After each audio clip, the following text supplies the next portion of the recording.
All right, y'all. I have been doing the raw thing for 11 days, and that was going to be my New Year's thing. I was going to go raw and see how that worked out for me. But I can tell you, it being New Year's Day, I've changed my mind, and that's not what I'm going to do.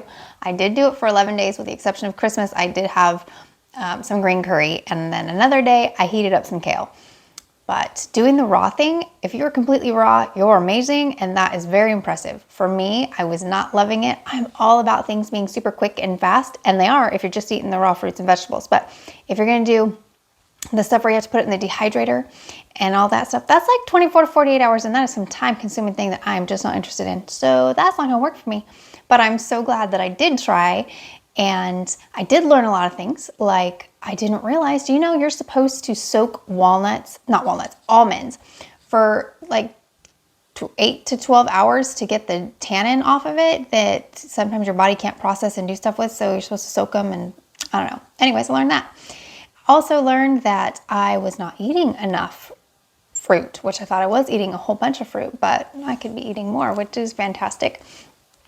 I also learned that I could do it if I wanted to. It's a little bit cold right now, so I would definitely encourage anybody that is interested in doing the raw detox. I would say go for it, but you might want to consider doing it in the summertime if you're anything like me, because I don't like to be cold. So that was like really hard. That was the hardest part, is that I wanted warm food because I was cold. I live in Central Florida, and so to say that it was cold, people laugh. But y'all, it got in the 30s here in Central Florida. It was freezing, so that's not normal apparently.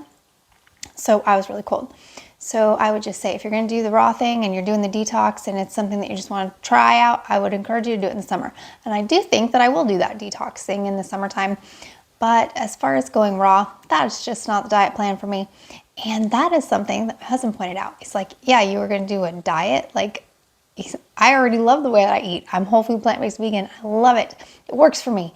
And I lost 75 pounds doing it, and I've maintained my weight, and it's been fantastic, and I absolutely love it. So if you're going on a diet, I would encourage you to find one that is something that's going to be sustainable, something that you can do like for a long time. Because if you're just going on a diet to lose some weight, and then you're going to go back to eating the way that you were eating, or maybe even think, oh, I'm just going to do this for a little while because I'm going to lose some weight, and then I can go back to, I'll just add a little bit of this in and have a little of this, and then I'll do moderation. That does not work for a lot of people, because most people, even though we don't like to admit it, have an addiction to food. So if you think they're just going to have a little bit of something, that little bit of something might add to a little bit of something else, and a little bit of something else, and before you know it, you gain your weight back. So careful with what you're picking and what you decide to do. But I just want to share that with you, that I have changed my mind, and I'm okay with that. At first, for a minute, I thought, oh, well, I'm feeling a little uncomfortable because I told people I was going to do it, and what are people going to think? And then I went, oh my gosh, get behind me, Satan. Who cares what people are going to think, right? It's all about what I think and what I believe about myself. And I did what I wanted to do, and maybe I didn't last as long as I thought I would last, but I'm okay with that. So don't be worrying about what other people think. Be worried about you and how you feel, and it's your life and your decisions. So take care of you. Have a great day.